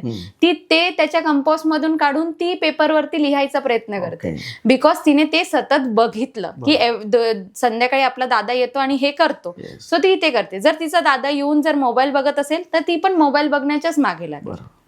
सो अशा काही सवयी आहेत जे लहान मुलांना आपण लावू शकतो जेणेकरून त्यांचा मोबाईल आणि टीव्हीचं ॲडिक्शन कमी होऊ शकतं. साधारणतः आता दिसण्यात अशी एक गोष्ट येते की एखादा 40 वर्षाचा तरुण सुद्धा 60 वर्ष, ज्यात त्याचं वय 60 वर्ष झालं असेल असा दिसायला लागतो. ह्याच्या मागे काय असू शकतं? पूर्वीचे जे कामं होते ना ते कसे होते? शेतात जायचंय, भाकरी तुकडा खायचा आहे आणि मग मला शेतात फिरायचंय, नांगरायचं आहे, म्हणजे वजनही उचलायचंय. आता आपण जिमला जातो पण वॉक नाही करत. ओके, जिम ऍक्टिव्हिटीज करतो पण घरचा प्रोटीन नाही खात. म्हणजेच काय की आपण मटमूंग खाणे, पनीर खाणे किंवा दुधाचे काही पदार्थ खाणे याच्याकडे कम्प्लीट दुर्लक्ष करतो. पण ज्यावेळेस जिममध्ये आपल्याला जिममध्ये प्रोटीन्स दिले जातात, प्रोटीन पावडर्स दिले जातात, ते थोडंसं गुगल केलं जातं सेफ आहे की नाही. गुगल बोलेल की सेफ आहे तर ते घेतलं जातं. जातं. Yes. पण ते तुमच्या डायजेशन्सला वीक करतंय का स्ट्रॉंग करतंय का, त्याच्यामुळे तुम्हाला कॉन्स्टिपेशन होत आहेत का, ह्या गोष्टी तुम्ही बघायला पाहिजे. आणि जर तुम्हाला सिंथेटिक प्रोटीन व्यवस्थित नाहीये, तुम्ही नॅचरल प्रोटीनकडे वळू शकतात. सो आपण ज्या वेळेस आजचं आणि पूर्वीची पिढी बघतो, पूर्वीची पिढी जी होती ना, ही भाकर तुकडा खाऊन जगणारी व्यक्ती होती. आजची पिढी ब्रेड क्रम शिवाय जगू शकत नाही, अशी पिढी आहे. सो त्यामुळे तुमचे जे काही स्किनवरती कोलॅजन्स आहेत त्याचं पण डॅमेज होतं. नॅचरली व्हिटॅमिन सी, आज लहान मुलांना पहिले शाळेतच शिकवलं जायचं की ऑरेंजमध्ये व्हिटॅमिन सी आहे, याच्यामध्ये व्हिटॅमिन बी आहे, बीटरूट खाल्ल्याने हिमोग्लोबिन वाढेल. आज पण मुलांना शिकवलं जातं, पण घरी ते कोणी फॉलो नाही करत. त्यांनी सांगितलं तर व्हिटॅमिन सीची गोळी देणार, व्हिटॅमिन बी साठी त्यांना टॉनिक देणार, अशा गोष्टी आपण ही फॉलो करतो आणि लहान मुलांनाही देतो, जेणेकरून नॅचरल गोष्टीकडे आपण नाही वळत आहे. आणि त्याच गोष्टी आपल्या दैनंदिन आयुष्यामध्ये सतत दिसल्यामुळे आपल्या चेहऱ्यावरती लवकर सुरकुत्या येतात, हाडं ठिसूळ होतात. आज मी बरेचदा असं होतं की पेशंट येतं आणि मी त्यांना विचारते की काय काय घेतात. मला असं वाटतं की पेशंटने असं म्हणावं की मी एकदा हळदीचं दूध घेतो, ऍटलीस्ट रात्री झोपताना तरी. पण पेशंट मला चहा कॉफीचं सांगतं, मी रोज ऑफिसमध्ये काय खातात हे सांगणार, पण मी दूध कधी घेतो, हळदीचं दूध कधी घेतो, गाईचं तूप कधी खातो, ह्या गोष्टी सांगत नाही. गाईचं तूप हे सगळ्यात उत्तम आहे. जर तुम्ही उपाशी पोटी गाईचं तूप घेतलं, तुमची immunity, gut health, skin collagen हे सगळं वाढतं, स्किनवरती एक नॅचरल ग्लो येतो. त्याचमध्ये जर तुमच्या घरी लहान मुलं असतील ज्यांना सतत सर्दी खोकला होतोय, त्यांना त्या तुपामध्ये तुम्ही जर हळद टाकून दिली तर ती त्यांची इम्युनिटी पण बूस्ट करणार आहे, त्याचबरोबर त्यांचे ENT इश्यूज पण सॉल्व्ह करणार आहे आणि इसोफेगस ला चांगलं लिब्रिकेट करणार आहे, जेणेकरून त्यांचे सायनसेस बॅड इफेक्ट होणार नाही. सो ह्या गोष्टी फॉलो केल्या गेल्या तर आपण 60 मध्येही 30चे दिसू शकतो. पण आपण जर आज त्या गोष्टी फॉलो नाही केल्या तर आपण 30 मध्ये 60 कडे नक्कीच वळणार आहे. बरोबर. जसं की तुम्ही आता चालण्याचं काही उदाहरण तुम्ही दिलं म्हणा, किंवा जिम मध्ये बरेचसे नवतरुण जे काही सप्लिमेंट घेतात त्यातून. आता असा सुद्धा एक गैरसमज आहे समाजामध्ये की सगळे जे शरीरातले टॉक्सिन जे आहेत ते घामातूनच बाहेर पडतात. काय वाटतं? घामातून टॉक्सिन्स बाहेर पडणं हे फक्त 20% आहे. बाकी टॉक्सिन्स तुमच्या गटमधून, लिव्हरमधून हे बाहेर फेकले जात असतात. म्हणजेच काय, जी काही तुम्हाला स्टूल पास होते, ती स्टूल तुमचं प्रॉपर जेवण ऍब्झॉर्प्शन झालं की त्याच्यानंतरच निघते. It also has toxins. त्याचबरोबर तुमचे लिव्हर्समधून काही एन्झाईम्स आहेत सोडले जातात जे टॉक्सिन्स आहेत, पण त्या कशा पद्धतीने कन्वर्ट करायचं हे ब्लडचं काम आहे. सो आपण पॅनक्रियाज, लिव्हर, गट हेल्थ जेवढी चांगली ठेवू तेवढ्या प्रकारे हे टॉक्सिन्स चांगल्या प्रकारे निघतात. बऱ्याचदा असं होतं ना की PCOS, PCODच्या फिमेल्स असतात, त्यांचं वजन कमी होत नाही किंवा हे रिव्हर्स होत नाहीये. त्याबद्दल त्यांना तेच म्हणणं असतं की माझं वजन का कमी नाही होत, मी तर एवढं व्यायाम करते तरी माझं वजन नाही कमी होते. तुमचा जो गट हेल्थ आहे त्याचं जे कॅपॅसिटी ऑफ न्यूट्रिशन ऍब्झॉर्प्शन आहे ते कमी झालेलं आहे, बिकॉज त्याच्यावरती फॅटचा लेअर होता एवढे दिवस. आता जेव्हा तुम्ही तो एक्सरसाइज करून फॅट बर्न करतायत तेव्हा तो त्या प्रमाणात बाहेर नाही निघत आहे, मग जेणेकरून हा गट अजून वीक होतं. सो ज्यावेळेस तुम्ही आयुर्वेदिक किंवा पंचकर्मच काही घेतले जातात, बस्तिक्रम वगैरे घेतले जातात, त्याच्याने हे पूर्णपणे वॉश होतं आणि मग तुम्हाला ऍब्झॉर्प्शन वाढतं. सो ह्या गोष्टीकडे आपण असं बघितलं पाहिजे की मी एक्सरसाइज करते, उत्तम आहे, पण त्याचबरोबर मला काय डिटॉक्स थेरपीज घेता येतील, ते सेंटर्सला जाऊन पॉसिबल आहे का मी घरी करू शकते, याची प्रॉपर कन्सल्टिंग घ्यायला हवी की ज्याच्याने तुम्हाला अजून बेटर हेल्प होऊ शकेल. So gut and liver is also things which actually release the toxins. Okay. काही लोक अशीच आहेत, म्हणजे एक माझा मित्र आहे, जस्ट मागे आम्ही चर्चा करता करता एक विषय आला, त्या व्यक्तीने किती चाललं, किती परिश्रम केला, त्याला घामच येत नाही. याच्यावर काय तुम्ही मार्गदर्शन कराल? आता त्या व्यक्तीचं वजन जर जास्त असेल, मुळात सगळ्यात पहिले त्याची VO2 कॅपॅसिटी ऑफ हार्ट म्हणजे वेलॉसिटी ऑफ हार्ट असतं, जेणेकरून हार्टची कॅपॅसिटी कशी आहे, त्याचा हार्ट रेट किती राहतं ज्यावेळेस तो पळतोय त्यावेळेस, त्याच्यावरती ऍक्च्युली त्याची कार्डियाक ऍक्टिव्हिटी डिपेंड करते. बऱ्याचदा असं होतं ना की लोक खूप वर्ष चालले नाहीयेत आणि आता चालायचा प्रयत्न केला तर हार्ट रेट खूप लवकर वाढते. म्हणजे जो हार्ट रेट माझा 20 मिनिटानंतर किंवा 10 मिनिटानंतर वाढायला पाहिजे होता तर अगदी 5 मिनिटात वाढायला लागला, ओके. जेणेकरून माझी गती जी चालायची होती ती कमी झाली. हा. सो मग मला घाम येण्याची शक्यता कमी होणार आहे. येस. सो जर वजन वाढतंय किंवा तुम्हाला काही इश्यूज येत आहेत तर सगळ्यात पहिले स्ट्रेस टेस्ट केली पाहिजे. स्ट्रेस टेस्टमध्ये आपल्याला VO2 आणि हार्ट कॅपॅसिटी, हार्ट हेल्थ माहिती पडते. मग त्याच्या अनुसार आपण कार्डियक ऍक्टिव्हिटी कशा केल्या पाहिजे हे आपल्याला आयडिया येते. सो त्यानेकरून त्याला कळेलही की त्याला स्वेटिंग का होत नाहीये आणि मुळात स्वेटिंग होत नाहीये मग एक्सरसाइजने वेट लॉस कसा करायचा, ते डाएटची लाईफस्टाईल कशी चेंज करायची ह्याबाबत त्याने व्यवस्थित गायडन्स घेतलं पाहिजे. येस. कारण हेल्थ इंडस्ट्री आहे ना, ही काय करते तर लोकांना आजारी ठेवण्यातच जास्त पैसा कमवते. हा कदाचित आरोप असू शकतो किंवा माझी भावना असू शकते. त्याबाबत तुम्ही काय सांगाल? हेल्थ इंडस्ट्री म्हटल्यावर त्यात सगळ्याच गोष्टी आल्या, फार्मास्युटिकल कंपनीज पण आले. पण आज मार्केट जे आहे तिथं सिम्पटमच सेल केला जातो, क्युअर सेल नाही केलं जात. ओके.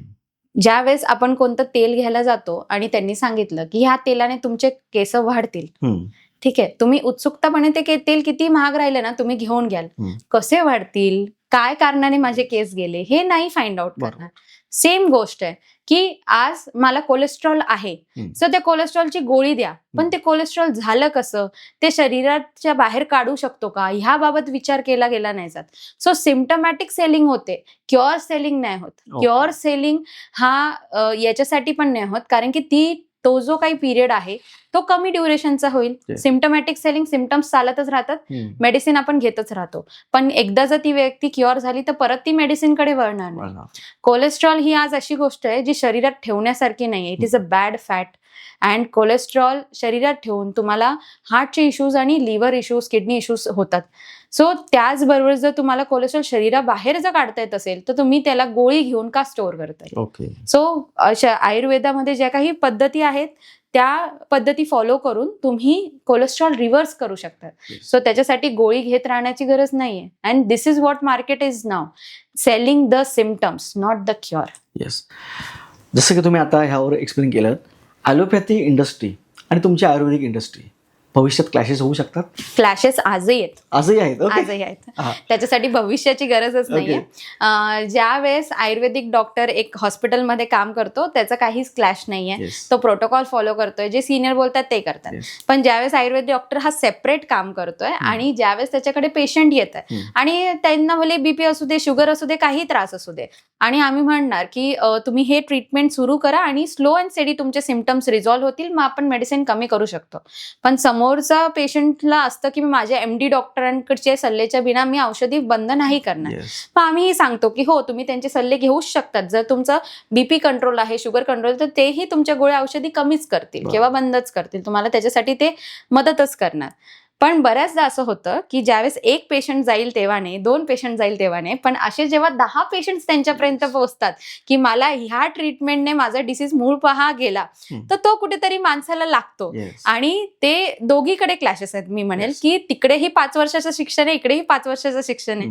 हाही स्वतःला मोठा डॉक्टर आहे समजतोय, तोही स्वतःला मोठा डॉक्टर म्हणतो. तर ज्यावेळेस हे पेशंटचे क्लॅशेस होतात की पेशंट तिकडे जातो, मग मेडिसिन परत स्टार्ट होतं, मग यांनी एवढं रिव्हर्सल केलंय त्याच्याबद्दल परत त्यांना त्या सगळ्यांना सगळ्या गोष्टी एक्सप्लेन करायला लागतात, ते ह्यावेळेस क्लॅशेस होतातच आणि ते एक्सेप्टेड आहे. पण हेही लक्षात घ्यायला पाहिजे की एका आयुर्वेदिक डॉक्टरच्या घरी जर कधी प्रॉब्लेम झाला, त्यांच्या घरी जर कोणी आजारी पडलं तर ते ॲलोपॅथी डॉक्टरकडे जातात की नाही, ते नक्कीच जातात. ते इमर्जन्सी हॉस्पिटलमध्ये जातात, त्यांच्या फॅमिली पर्सनची ट्रीटमेंट घेतात आणि नंतर त्यांना म्हणतात की ठीक आहे आता आपण सिम्पटमॅटिक आपलं आता इमर्जन्सी ट्रीटमेंट घेतली आहे, आपण आता रिव्हर्सलकडे थोडं लक्ष देऊया. तसं ॲलोपॅथी डॉक्टर्स असं करणार नाही कधी की त्यांच्या घरातल्या पर्सनला आयुर्वेदिक डॉक्टरकडे घेऊन गेले, बिकॉज तो एक म्हटलं तर तो श्रेष्ठत्व म्हणजे बऱ्याचदा आपल्या घरातली व्यक्ती बरी होण्यापेक्षा ती माझी व्यक्ती आहे हा जास्त मूळ कारण असतो. सो याच्यासाठी तुम्हाला आयुर्वेदिक डॉक्टर म्हणून किती स्ट्रगल करायचं आहे हे अगदी तुमच्यावर आहे. पण जग बदलतंय आणि आयुर्वेद खूप बदलतंय. असं लवकरच होणार आहे की तुम्ही आयुर्वेदिक डॉक्टरकडे सगळ्यात पहिले पळाल जेव्हा तुम्हाला स्ट्रोक येईल, जेव्हा तुम्हाला अटॅक येईल, तेव्हा सगळ्यात पहिले तुम्ही आयुर्वेदिक हॉस्पिटल्सकडेच पळाल. आणि असं आता बऱ्याच ठिकाणी व्हायला लागले. येस. जग बदलायला लागले, सपोर्ट सिस्टम बदलायला लागली.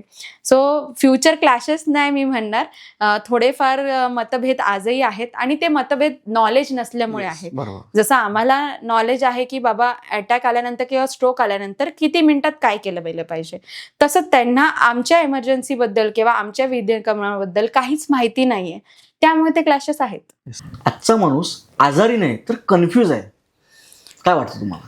माझा गुडघा दुखतोय, मग ह्यासाठी मी पेन किलर घेतलं पाहिजे का त्याला दुसरा काही पर्याय आहे हे केलं पाहिजे. येस. त्याचबरोबर जर माझ्या पोटात दुखतंय तर माझ्या पोटात दुखण्याचं काही कारण आहे हे माहिती पाहिजे का मी फक्त गोळी घेतली पाहिजे. येस. सो मी म्हणेल कन्फ्युजन ह्या बाबतीत आहे की मी सिम्पटम्स कडे लक्ष देऊ का नक्की प्रॉब्लेम काय आहे त्याच्याकडे लक्ष देऊ. बरोबर. पण आपण जर प्रॉब्लेम काय आहे त्याच्याकडे लक्ष दिला तर परत तो त्रास होत नाही. म्हणजे आज पहिल्यांदाच तुमचा गुडघा दुखला म्हणून जर तुम्ही त्याला तिळीचं तेल, त्याला शेक दिला आणि त्याच्यानंतर तुम्ही रात्री परत कोमट पाण्यात पाय ठेवले आणि तुम्ही दुधाचे प्रमाण किंवा काही गोष्टी असं तुम्हाला कॉन्स्टिपेशन इश्यू त्याच्याकडे थोडंसं लक्ष दिलं, परत तो गुडघा नाही दुखणार. ओके. पण जर मी पेन किलर खाल्ला तर तो परत मला दुखेल. Yes. सो हे आहे कन्फ्युजन. मी नेमकी याच्यावर क्युअर ट्रीटमेंट करू का गोळी घेऊ, येस. हा मुळातच कन्फ्युजन आहे.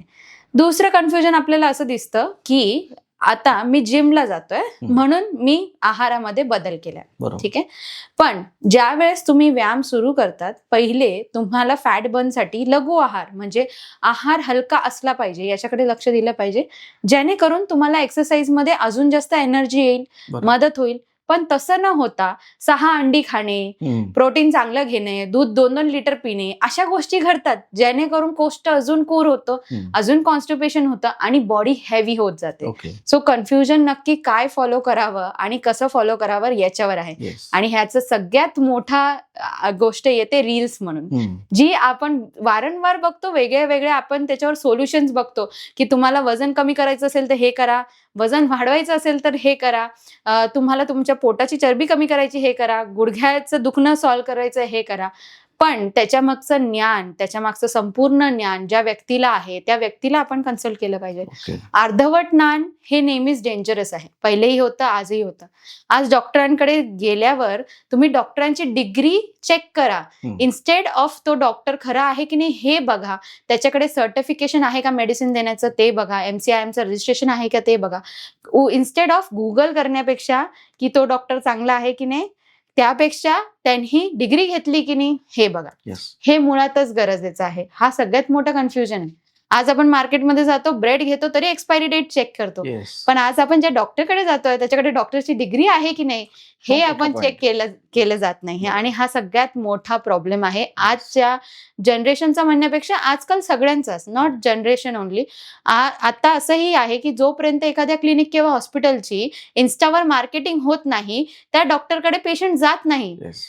पण त्या डॉक्टरांकडे गेल्याशिवाय, त्यांच्याशी भेटल्याशिवाय तुम्हाला कसं कळेल की ते डॉक्टर खरे आहेत का खोटे आहेत? तुम्ही त्यांना इंस्टाग्रामच्या रील्स वरून किंवा इतर युट्यूब रील्स वरून कसं जज करू शकतात?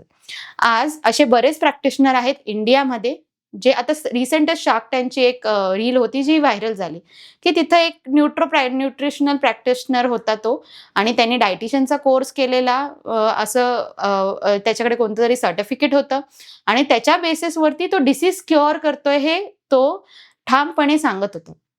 शार्क टँकच्या जजेसने त्याला सांगितलं की तुमची डिग्री ही डिग्री नाहीये, तुम्ही स्वतःला डॉक्टर नाही म्हणू शकत. जर तुम्ही नॅचरोपॅथीची डिग्री घेतलीये तर तुम्ही एक डॉक्टर नाही आहात. येस. अँड ह्या गोष्टीसाठी शार्क टँकला खरंच थँक्यू म्हणायला पाहिजे की ही गोष्ट त्यांनी आणून दिली सगळ्यांच्या लक्षात की एक डॉक्टर नुसता नॅचरोपॅथी डॉक्टर आहे आणि म्हणून त्यांनी 1-2 व्यक्तींना क्युअर केलं म्हणून तो डॉक्टर नाही झाला. त्याच्याकडे लायसन्स नाहीये, त्याकडे डिग्री नाहीये. सो आज डायटिशियन्स म्हणा किंवा न्यूट्रिशन्स म्हणा, FSSI म्हणजे फूडचं जे काही लायसन्स आहे ते घेऊन हे लोक मार्केटमध्ये Yes. उतरतात आणि स्वतःला डॉक्टर म्हणतात. ह्या गोष्टीचं जे काही रिव्हर्सल आहे ते सुद्धा ते तुम्हाला एक्सरसाइजनेच देतात.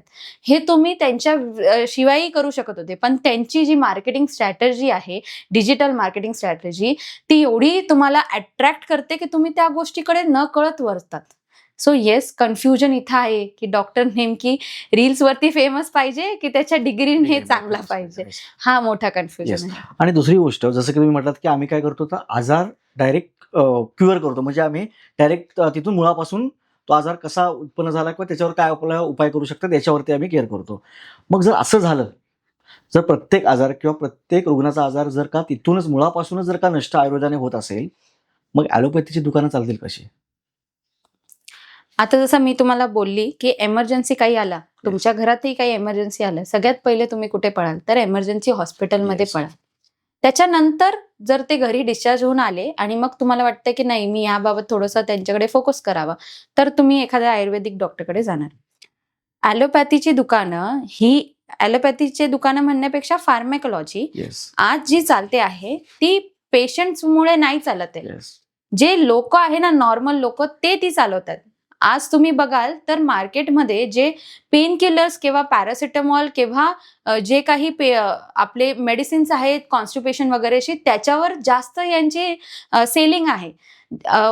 बघितलं गेलं तर त्यांची बीपी डायबिटीसच्या ज्या मेडिसिन महिन्याला जात नाही त्याच्यापेक्षा 10x जास्त ह्या मेडिसिन्स जातात. ओके. म्हणजे जो कॉमन पर्सन आहे तो मेडिसिन जास्त घेतो instead of chronic patients. Okay. म्हणूनच यांच्याकडे सगळ्या टाईपचे अँटीबायोटिक्स, फीवर मेडिसिन्स आणि पेन किलर मेडिसिन्स अवेलेबल असतात. बिकॉज त्या गोष्टीसाठी कोणीच क्युअर घेत नाहीये, त्याच्यासाठी सिम्पटमॅटिक क्युअर घेतंय. ज्यावेळेस बीपी आणि डायबिटीसच्या गोळ्या घेतात आणि त्याच्याने काही होतं तर दुसऱ्याशी मित्राशी डिस्कस करताना त्यांनाही ते लक्षात येतं आणि ते आयुर्वेदिक डॉक्टरकडे नक्कीच जातात. पण तुम्हाला जर सतत ऍसिडिटी होते आणि त्याच्यासाठी मी तुम्हाला सांगितलं की तुम्ही आयुर्वेदिक ट्रीटमेंट घ्या, तर त्यावर लगेच विश्वास नाही बसणार, कारण की एक जेलोसिलची गोळी घेतल्यावर मला बरं वाटतंय. सो म्हणूनच सिम्पटमॅटिक क्युअर म्हणण्यापेक्षा त्याला क्युअर फ्रॉम द रूट करायचं असेल तर असं आपण नाही म्हणणार की ॲलोपॅथीचं दुकानं आज त्याच्यावर चालू आहे. ॲलोपॅथीचे दुकानं हा नॉर्मल पर्सन चालवत आहे. ओके. आता जसं तुम्ही म्हटलात की जी औषधं लोक दररोज खातात, प्रत्येक वेळेला खातात, जेवणाच्या अगोदर, जेवणाच्या नंतर, राईट? मग ही औषधं जे नेहमी खातात तर ते पॉइझन खातोय असं आपल्याला नाही वाटत का? बघायला गेलं तर आपण जे काही अन्न खातोय येस. ते पण आज आपण एवढ्या घाईघाईने खातोय की ते पण तुम्हाला पॉइझनसच आहे. ओके. तुम्ही व्यवस्थित त्याला चावून चावून खाल्लं तर तुमचा सलायवा त्यामध्ये मिक्स होईल आणि मग ते डायजेशनला हेल्प करेल, जेणेकरून कॉन्स्टिपेशन, ऍसिडिटी इश्यूज नाही होणार. बरोबर. सो ते पॉइझन मध्ये कन्वर्ट नाही होणार. पॉइझन म्हणजे काय की कोणतीही गोष्ट जी हानिकारक आहे, जी तुमच्या शरीरासाठी टॉक्सिन्स आहे, ते झालं पॉइझन. मग त्याच्यामध्ये कोल्ड ड्रिंक्स, फास्ट फूड ह्या सगळ्या पण गोष्टी येतात. मोबाईल बघता बघता बरेच जण जेवतात की मोबाईल बघितल्याशिवाय जेवण जात नाही. येस. पण तुम्ही हे भरपूर ठिकाणी ऐकतात की मोबाईल बघताना जेवू नये, आणि तेही आपण मोबाईलमध्येच बघत असतो, Yes, बाहेर yes. नाही. सो मोबाईल बघता बघता जेवू नये, कारण की तुम्ही काय खातायत, किती क्वांटिटी खातायत, त्याच्यात नक्की कॉक्रोच आहे का मिरीच आहे हे सुद्धा कोणी खाली वाकून बघत नाही. सो त्यामुळे ते पॉइझनच तुमच्या पोटात जातं. सो गोळ्या घेणं, अतिरिक्त गोळ्या घेणं, म्हणजे मला आता आज ऍसिडिटी होते, उद्या ऍसिडिटी होते म्हणून रोज जेवणाच्या आधी मी ऍसिडिटीची गोळी खाते, हे चुकीचंच आहे. तुम्ही 3 डेजचा कोर्स, 5 डेजचा कोर्स आहे समजू शकते, पण आठवड्यातनं जर तुम्हाला 15 दिवस ऍसिडिटी राहते, सो तुम्ही त्यासाठी ऍसिडिटीचीच गोळी घेतात, हे अगदी चुकीचं आहे. येस. आता बऱ्याच वेळेला असं म्हटलं जातं की आपली जीभ असेल, नखं असतील, केस असतील किंवा डोळे असतील, म्हणजे बरेचसे एखाद्या आजारपणाची लक्षणं ही ह्यातून जाणवतात. ते कसं काय असू शकतं? ज्यावेळेस तुम्ही डॉक्टरांकडे जातात, तुमचे डॉक्टर जीभ, डोळे हे सगळं Yes. चेक करतो, जे येतं परीक्षणामध्ये. बरोबर. ओके, जनरल एक्झामिनेशन आपण म्हणतो त्याला, आणि त्यालाच म्हणतो आपण शरीर परीक्षण. मग तुमचे डोळे जे असतात त्याच्याने नक्की कळतं की तुम्हाला हिमोग्लोबिन कमी आहे का, लिव्हर इश्यूज आहेत का. जॉन्डिसचा माणूस बघितला आपण कधी तर त्याचे डोळे पिवळे असतात, होय. म्हणजे काय, लिव्हरचं हेल्थ आपल्याला डोळ्यावरून कळतं. कळतं. नखांवरून आपल्याला पर्सनचे न्यूट्रिशन कळते, डेफिशियन्सी कळते. त्याचबरोबर जिभेवरून आपल्याला त्याचं कोष्ठ, म्हणजे त्याचं पोट साफ होतंय का, बाईल डक्ट काही इश्यू आहे का, हे जिभेवरून कळतं. नेझल किंवा कानावरून आपण स्मेल, हा जो नोज जो आहे, ज्यावेळेस तुम्हाला चांगला नेक्टर येतोय तुम्ही जेवण कराल, ज्यावेळेस तुम्हाला वाईट स्मेल येतोय तुम्ही ते खाणार नाही. बरोबर. So nose is also examination part, की त्याला व्यवस्थितपणे क्लीन असलं पाहिजे, त्याची हेल्थ चांगली असली पाहिजे, सतत सर्दी खोकला नाही झाला पाहिजे, जेणेकरून आपल्याला जेवता येईल आणि मळमळ होणार नाही. Yes. केसांची स्ट्रेंथ ही मूळतः न्यूट्रिशनवरतीच डिपेंड असते. ओके. जर एखाद्या व्यक्तीचे सडनली केस गळतायत तर त्यांनी ब्लड टेस्ट केल्यावर त्याला लक्षात येतं की माझं विटॅमिन बी कमी आहे, आयर्न काय कमी आहे, तर तो ते गोळ्या घेणं सुरू करतो. हे पण आपल्याला हेअर्सने कळतं. ओके. येस. आणि जसं की आता बऱ्याच वेळेला आयुर्वेद आहे ना, हे शाकाहाराशी जोडलं जातं किंवा असा समज आहे की मांसाहार करणारे व्यक्ती आयुर्वेदाकडे येत नाहीत. म्हणजे मांसाहाराला आयुर्वेदामध्ये स्थान नाहीये का?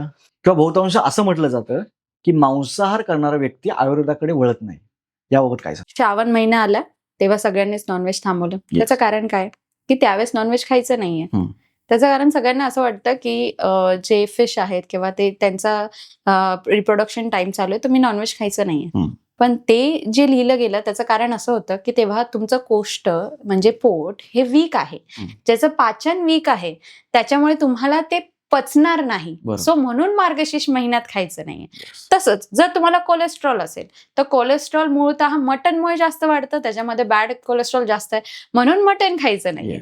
ओके. सो आयुर्वेदामध्ये असं नाही म्हटलंय की मांसाहार खायचाच नाहीये, दिलेलं आहे. बट ज्यावेळेस आपण हे औषधी उपचार करतो किंवा ज्या काही पचनक्रियेसाठी आपण गोष्टी करतोय, अग्नी म्हणजे आपल्या पोटातला जो अग्नी आहे तो आपण चांगला करण्यासाठी जेव्हा त्याच्यावर काम करतोय, तेव्हा जर आपण त्याच्यावरती हेवी गोष्टी टाकल्या तर त्याचं पाचनशक्ती वीक होणार. सो म्हणून या कोर्समध्ये बऱ्याचदा सांगितलं जातं की लघु आहार म्हणजे लवकर पचणाऱ्या अन्न तुम्ही खा, म्हणून व्हेज खा असं सांगितलं जातं. पण हे गरजेचं नाहीये की नॉनव्हेज खाते म्हणून आयुर्वेदिक ट्रीटमेंट घेऊ शकत नाही किंवा आयुर्वेदिक ट्रीटमेंट घेतोय म्हणून नॉनव्हेज खाऊ शकत नाही, हा गैरसमज आहे. ओके. मग मांसाहाराचा असा उल्लेख आपल्या आयुर्वेदाच्या ग्रंथामध्ये मांडलेला आहे का? आयुर्वेदामध्ये तर मांसापासून बनवलेल्या औषधी आहेत. ओके. आणि प्राण्यांच्या हाडापासून बनवलेल्याही औषधी आहेत. त्याला भैषज हा विषय पण आहे की जे अर्थमध्ये जे कोर आहे त्याच्यातून औषधी बनवल्या जातात, जे भैषजमध्ये वर्णन केलेले आहे. पण बऱ्याच गोष्टी आहे, मर्क्युरीवरनं जे युजली मर्क्युरी जी आहे ती सुद्धा आयुर्वेदामध्ये त्याच्या औषधी बनवल्या जातात ज्या उत्तमपणे काम करतात. पण त्याला फिल्टर करणे किंवा त्याच्यावरती क्रिया करणाऱ्या ज्या गोष्टी आहेत त्या एवढ्या अनुभवात आले नाही किंवा त्याच्यावरती एवढा चांगला रिसर्च आणि स्टडी अजून होतो आहे जो एवढा चांगल्या पद्धतीने नाही झालाय, म्हणून त्याच्यावरती बंधनं आहेत. सो त्याबाबत प्रॅक्टिस कमी आहे, बट आहे. येस. आता जसं की तुम्ही म्हटलात की आता लोक थोडंसं आयुर्वेदाकडे वळतायत किंवा आयुर्वेद म्हणा थोडंसं ॲलोपॅथीला मागे सारून थोडंसं पुढे फ्रंटला येण्याचा प्रयत्न करतोय.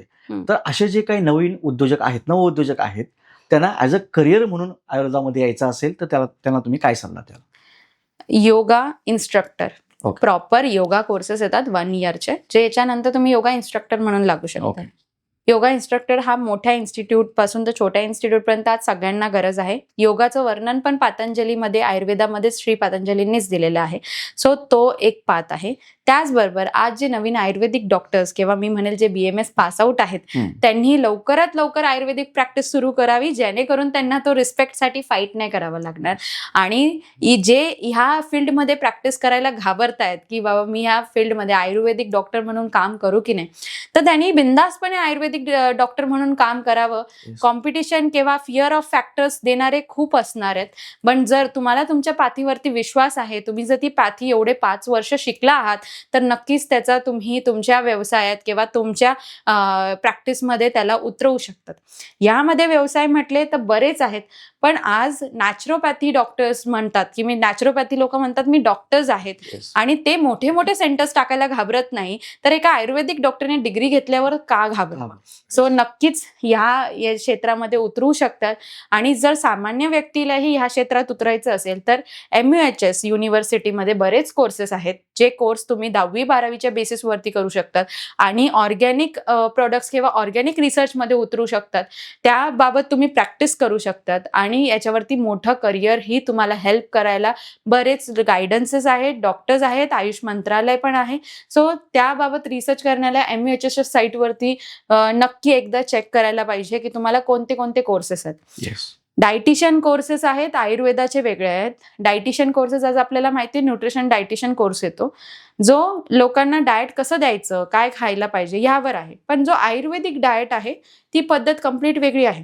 त्यामध्ये तुमच्या व्याधीनुसार काय खाल्लं पाहिजे, दोषानुसार काय खाल्लं पाहिजे, प्रकृतीनुसार काय केलं पाहिजे याचा प्रकृती परीक्षणानुसार गायडन्स आहे. त्याचबरोबर गर्भिणीने दर महिन्याला गर्भिणी परिचर्यामध्ये काय काय खावं दर महिन्याला ते लिहिलेलं आहे. सो ह्या गोष्टी पण आहेत ज्या छोटे छोटे कोर्सेस आहेत, जसं की गर्भसंस्कार कोर्स आहे, ते पण आज खूप चांगलं त्याचं मार्केट आहे आणि खूप लोक त्याच्यात इन्व्हॉल्व पण होतात. तर करिअर म्हणून खूप ऑप्शन्स आहेत. नक्की याच्यात बिनधास्तपणे उतरायला पाहिजे आणि सगळ्यात पहिले प्रत्येक BMS पास आउटने आयुर्वेदिक प्रॅक्टिस केलीच पाहिजे, हे माझं मत आहे. सध्या जो सोशल मीडियावर जो हर्बल लाईफचा ऊत आलाय, मी ऊतच म्हणेन, कारण का मी ज्यांचे स्टेटस बघतोय तर त्याने हर्बल प्रोडक्ट काहीतरी प्रमोट करतायत किंवा वेगळं काहीतरी प्रमोट करतायत, तर ह्याच्यावर काय तुम्ही सांगाल? सगळ्यात पहिले तो जो व्यक्ती तुम्हाला हर्बल प्रोडक्ट देतोय आणि जर तो तुम्हाला डिसीज क्युअर म्हणून देतोय की याच्याने तुमचा कोलेस्ट्रॉल, BP किंवा डायबिटीज किंवा PCOD PCOS हे रिव्हर्स होऊ शकतो, असं जर तो व्यक्ती म्हणतोय, तर सगळ्यात पहिले माहिती करा, त्याला म्हणा की तुझे लायसन्सेस मला पाठव. ओके. तुला जे गव्हर्नमेंटमध्ये तुम्ही रिसर्चेस केलेत त्याचे पेपर्स मला पाठव. ते व्यक्ती तुम्हाला हे काहीच पेपर नाही दाखवणार, बिकॉज त्यांच्याकडे फक्त एक फूड लायसन्स FSSAIचं लायसन्स असतं, जे एक फूड लायसन्स आहे. फूड लायसन्स म्हणजे काय? जे जेवण तुम्ही बनवतात, मग ते घरात बनवा का बाहेर बनवा, ते सेल करायला, ते पॅक करून सेल करायला तुम्हाला परमिशन आहे. ते FSSAIचं लायसन्स घेतात आणि त्या नावाने हे हर्बल प्रोडक्ट सेल करतात, जे कम्प्लीट चुकीचं आहे. सो तुम्ही हर्बल म्हटलं की नॅचरल आणि आयुर्वेद असं नाही कन्सिडर करू शकत, बिकॉज ते आयुर्वेदामध्ये नाही आहेत, ते आयुष मंत्रालयामध्ये नाही आहेत. आणि असे लोक बिंदासपणे मार्केटमध्ये फिरतायत, तुमच्यापर्यंत येत आहेत तुमच्या मोबाईल थ्रू आणि तुम्हाला पर्सनली पण येऊन भेटतात. पण नक्की पंडित कोण आणि ढोंगी कोण हे बघण्याचं काम आपलंच आहे. येस. जसं की तुम्ही हर्बल लाईफ विषयी तुम्ही सांगितलं, राईट. आता असा सुद्धा एक फंडा मार्केटमध्ये आलाय की MLM सिस्टम चालवली जाते. काही प्रोडक्ट लॉन्च केले जातात, म्हणजे एखादी कंपनी प्रोडक्ट बनवते, दुसरी कंपनी त्याचं मार्केटिंग करते आणि ते मार्केटिंग MLM स्वरूपात अगदी सामान्य लोकांपर्यंत जातात आणि ती सामान्य लोक ॲज अ MLM एजंट म्हणून ते घरोघरी पोहोचवतात. याच्यावर काय सांगाल? असे प्रोडक्ट्स तर मी म्हणेल खूप डेंजरस आहेत आणि ते फक्त खाण्याचे प्रोडक्ट्स नाही, तर ते स्किनवरती अप्लाय करण्याचेही प्रोडक्ट सेल करतात. सो ते पण हेच म्हणून की हा हे आयुर्वेदिक आहे, हे हर्बल आहे. तो पहिले तर त्या व्यक्तीने ते बनवलं कसं, त्याची प्रक्रिया काय होती. आता जो सीझन होता त्याच्यामध्ये बऱ्याच डॉक्टर्सने शतद्रोध बनवला आहे आणि त्यांनी त्याचा प्युअर बनवायचा व्हिडिओ प्रत्येकाने आपल्या इंस्टाग्रामवरती टाकलाय, ज्याने ज्याने ते सेल केले. असं ज्यावेळेस कोणी हर्बल प्रोडक्ट तुम्हाला देतं किंवा क्रीम देतं, त्याच्याकडे मॅन्युफॅक्चरचा व्हिडिओ आहे का, त्याच्याकडे लायसन्स आहे का. तो जर तुम्हाला असं चेन बिझनेसवरती सेल करतोय, म्हणजे त्याच्याकडे डायरेक्ट सेलिंगसाठी कोड नाहीये किंवा डायरेक्ट ऑनलाईन सेलिंग त्याला परमिशन भेटत नाहीये, तेव्हा तो असे चेन बिझनेस करतोय. तर सगळ्यात पहिले हेच बघा की तो व्यक्ती व्हॅलिड आहे का नाही. त्याचे प्रोडक्ट जर ऑनलाईन परमिशन भेटत नाही तर का भेटत नाहीये. हे प्रोडक्ट्स तुम्ही चेन बिझनेस करून मे बी तुम्हाला अर्निंग कॅपॅसिटी वाढते, पण जर तो कोणाला तरी हार्म करू शकतो, कोणाला त्याच्यामुळे चुकीचे साईड इफेक्ट होऊ शकतात आणि तो व्यक्ती हॉस्पिटलाइज्ड होऊ शकतो, ही आपल्यामुळे घडायला नाही पाहिजे किंवा आपल्या हातून ही चुकी व्हायला नाही पाहिजे. याच्याकडे सगळ्यात पहिले बघितलं गेलं पाहिजे. बऱ्याचदा आम्ही हॉस्पिटल्समध्ये असं होतं की म्हटलं जातं की त्यांनी आयुर्वेदिक खाल्लं आणि त्याला असं झालं, पण ते आयुर्वेदिक डॉक्टरकडे जाऊन खाल्लं होतं का, की त्यांनी डायरेक्ट जाऊन ते परचेस केलं आणि खाल्लंय का, त्याला आयुर्वेदिकच्या नावाने कोणी काही सेल केलंय, हे बघितलं गेलं पाहिजे. नाव आयुर्वेदाचे खराब होतंय चुकीच्या लोकांमुळे, बिकॉज याच्या मागे लायसन्स प्रक्रिया नीट केली जात नाही आणि समोरचा घेताना चेक करत. या होत्या डॉक्टर प्रेरणा निकम मॅडम. आयुर्वेदाला जवळजवळ 5000 वर्ष जुना इतिहास आहे आणि आज ज्या आयुर्वेदाचा जन्म आपल्या भारतात झाला, परंतु आज काय झालंय तर भारतीय ज्ञान आज पाश्चात्य देशांनी घेतलंय आणि पाश्चात्य देशांचं ज्ञान आज आपण वापरतोय. त्यामुळे कुठेतरी आपण त्यांच्या काही गोष्टी फॉलो करतोय आणि आपल्या जुन्या गोष्टी ती लोक फॉलो करतायत. आजच्या पॉडकास्टमधून आपल्याला आयुर्वेद काय करू शकतं, आयुर्वेदाचा इतिहास काय आहे आणि आयुर्वेदामध्ये आपल्या नवीन उद्योजकांना कोणकोणत्या संधी उपलब्ध आहेत याची माहिती घेतली.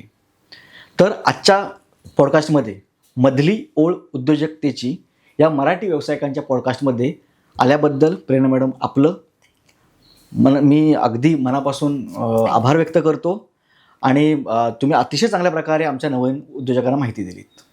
Thank you Ajit sir. आज मला तुम्ही या पॉडकास्टला इन्व्हाइट केलं आणि एक प्लॅटफॉर्म दिलात, जेणेकरून मी लोकांपर्यंत आयुर्वेदाची माहिती देऊ शकली. आणि ही माझं आवड पण आहे की आयुर्वेदाची माहिती मी सगळ्यांपर्यंत देऊ. पॉडकास्ट हा विषय फक्त छोट्या लाईन स्ट्रीमसाठी नाही आहे, तर मोठ्या लाईन स्ट्रीमसाठी आहे. आणि तुमचं जे चॅनल आहे ते अति उत्तम आहे. याच्यातून खरंच लोकांना व्यवसाय तर भेटणारच आहे, पण ज्ञान पण भरभरून भेटणार आहे. थँक्यू सो मच मला इन्व्हाइट केल्याबद्दल आणि वेळ दिल्याबद्दल. धन्यवाद. तुम्ही जर का चॅनलवरती नवीन असाल तर पुन्हा तुम्हाला मी सांगू इच्छितो, मधली ओळ उद्योजकतेची या मराठी उद्योजकांच्या हक्काच्या पॉडकास्टमध्ये जर का तुम्हाला विविध प्रकारची माहिती हवी असेल, आपल्या मराठी उद्योजकांना भेटायचं असेल, त्यांची संघर्षगाथा ऐकून घ्यायची असेल किंवा त्यांचा जीवन प्रवास तुमच्यासमोर तुम्हाला उलगडायचा असेल, तर नक्की चॅनलला लाईक करा, सबस्क्राईब करा आणि शेअर तर नक्कीच करा. धन्यवाद.